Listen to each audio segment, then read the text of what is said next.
As every would-be ruler throughout history has realized, society has to be transformed from the ground up. Americans in the 19th century still prized education and intellectual pursuits, with the 1840 census finding unsurprisingly that the United States, a nation that had been mobilized by tracts like Thomas Paine's remarkably popular Common Sense, was a nation of readers with a remarkable 93% to 100% literacy rate. Before the first compulsory schooling laws in Massachusetts in 1852, education was private and decentralized, and as a result classical education, including study of Greek and Latin and a solid grounding in history and science, was widespread. But a nation of individuals who could think for themselves was anathema to the monopolists. The oligarchs needed a mass of obedient workers, an entire class of people whose intellect was developed just enough to prepare them for lives of drudgery in a factory. Into the midst stepped John D. Rockefeller with his first great act of public charity, the establishment of the University of Chicago. He was aided in this task by Frederick Taylor Gates, a Baptist minister that Rockefeller befriended in 1889 and who would go on to be John D.'s most trusted philanthropic advisor. Gates would go on to write a short tract, The Country School of Tomorrow, that laid out the Rockefeller plan for education. In our dream, we have limitless resources, and the people yield themselves with perfect docility to our molding hand. The present educational conventions fade from our minds, and, unhampered by tradition, we work our own goodwill upon a grateful and responsive folk. We shall not try to make these people or any of their children into philosophers, or men of learning or science.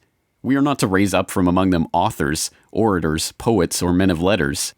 We shall not search for embryo great artists, painters, musicians, nor will we cherish even the humbler ambition to raise up from among them lawyers, doctors, preachers, politicians, statesmen, of whom we now have ample supply. Although Rockefeller's resources weren't exactly limitless, they might as well have been. In 1902, he established the General Education Board to help implement Gates's vision for the country school of tomorrow with a staggering $180 million endowment. The Rockefeller influence on education was felt almost immediately, and it was amplified by help from fellow monopolists of the era who were approaching the topic of philanthropy from the same angle. Although best known as a steel magnate, Andrew Carnegie's fortune started on the railroads transporting Rockefeller's Standard Oil around the country, and was greatly magnified by a lucrative investment in property near Oil Creek that provided steady, profitable oil sales. In 1905, he established the Carnegie Foundation for the Advancement of Teaching, a tax-free foundation through which Carnegie and his appointees could direct the development of the education system in the United States, and, eventually, worldwide. In 1910, Rockefeller followed suit by establishing the Rockefeller Foundation, which became the tax-free umbrella organization for his philanthropic ambitions. As the Reese Committee, a congressional investigation into the activities of these tax-free foundations in the 1950s, discovered, it wasn't long before Carnegie's endowment approached Rockefeller's foundation with a proposal to cooperate on their shared desire to transform the American education system in their own image. Norman Dodd, the director of research for the congressional committee who was granted access to the Carnegie Endowment's board minutes, explains. So they approach the Rockefeller Foundation with the suggestion that that portion of education which could be considered domestic be handled by the Rockefeller Foundation, and that portion which is international should be handled by the endowment. And they then decide that the key to the success of these two operations lay in an alteration of the teaching of American history. So they approach four of the then most prominent teachers of American history in the country, people like Charles and Mary Bird, and their suggestion to them is, will they alter the manner in which they present this subject, and they get turned down flat. So they then decide that it is necessary for them to do, as they say, build our own stable of historians. And then they approach the Guggenheim Foundation, which specializes in fellowships, and say, when we find young men in the process of studying for doctorates in the field of American history, and we feel that they are the right caliber. Will you grant them fellowships on our say-so? And the answer is yes. So under that condition, eventually they assemble 20. And they take this 20 potential teachers of American history to London, and there they're briefed into what is expected of them when, as and if they secure appointments in keeping with the doctorates they will have earned. And that group of 20 historians ultimately becomes the nucleus of the American Historical Association. And then toward the end of the 1920s, the endowment grants to the American Historical Association $400,000 for a study of our history in a manner which points to what can this country can it look forward to in the future. And that culminates in a 7-volume study, the last volume of which is, of course, in essence a summary of the contents of the other 6. And the essence of the last volume is the future of this country belongs to collectivism administered with characteristic American efficiency. With this base for transformation firmly established, the Rockefeller Foundation and like-minded organizations embarked on a program so ambitious that it almost defies comprehension. They transformed the practice of medicine. As usual, the oligarchs that funded this change were also there to profit from it, and once again, John D. took his cue from Devil Bill's example. William Rockefeller had called his brand of snake oil Nujol for new oil, and Standard Oil spun off Nujol as a laxative under their Stanco subsidiary. Manufactured on the same premises as Flit, an insecticide also derived from Standard Oil's byproducts, Nujol sold at the druggist for 28 cents per 6-ounce bottle. It cost Standard Oil less than 1/5 of a cent to manufacture. Pharmaceuticals provided a lucrative new opportunity for the oligarchs, but in a turn-of-the-century America that was still largely based on naturopathic, herbal remedies, it was a tough sell. The oligarchy went to work changing that. In 1901, John D. established the Rockefeller Institute for Medical Research.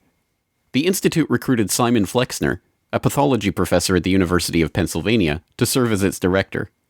His brother, Abraham, was an educator who was contracted by the Carnegie Foundation to write a report on the state of the American medical education system. His study, the Flexner Report, along with the hundreds of millions of dollars that the Rockefeller and Carnegie Foundations were to shower on medical research in the coming years, resulted in a sweeping overhaul of the American medical system. Naturopathic and homeopathic medicine, medical care focused on unpatentable, unmarketable natural remedies and cures, was now dismissed as quackery. Only drug-based allopathic medicine requiring expensive medical procedures and lengthy hospital stays was to be taken seriously. The fortunes of Carnegie, Morgan, and Rockefeller financed surgery, radiation, and synthetic drugs. They were to become the economic foundations of the new medical economy. The takeover of the medical industry was accomplished by the takeover of the medical schools. Well, the people that we're talking about, Rockefeller and Carnegie in particular, came to the picture and said, we will put up money. They offered tremendous amounts of money to the schools that would agree to cooperate with them. The donors said to the schools, we're giving you all this money. Now, would it be too much to ask if we could put some of our people on your board of directors to see that our money is being spent wisely? Almost overnight, all of the major universities received large grants from these sources and also accepted 1, 2, or 3 of these people that I mentioned on their board of directors, and the schools literally were taken over by the financial interests that put up the money. Now, what happened as a result of that is that the schools did receive an infusion of money. They were able to build new buildings. They were able to add expensive equipment to their laboratories. They were able to hire top-notch teachers. But at the same time as doing that, they skewed the whole thing in the direction of pharmaceutical drugs. That was the efficiency in philanthropy. The doctors from that point forward in history would be taught pharmaceutical drugs. All of the great teaching institutions in America were captured by the pharmaceutical interests in this fashion. And it's amazing how little money it really took to do it. The oligarchy birthed entire medical industries from their own research centers and then sold their own products from their own petrochemical companies as the cure. It was Frank Howard, a Standard Oil of New Jersey executive, who would go on to persuade Alfred Sloan and Charles Kettering to donate their fortunes to the cancer center that would then bear their name. As director of research at Sloan Kettering, Howard appointed Cornelius Rhodes, a Rockefeller Institute pathologist, to develop his wartime research on mustard gas for the U.S. Army into a new cancer therapy. Under Rhodes's leadership, nearly the entire program and staff of the Chemical War Service was reformed into the Sloan Kettering Drug Development Program, where they worked on converting mustard gas into chemotherapy. And once again, the Rockefellers' own snake oil was being sold as a cancer cure-all. The oligarchs' interest in the burgeoning pharmaceutical industry converged in companies like IG Farben, a drug and chemical cartel formed in Germany in the early 20th century.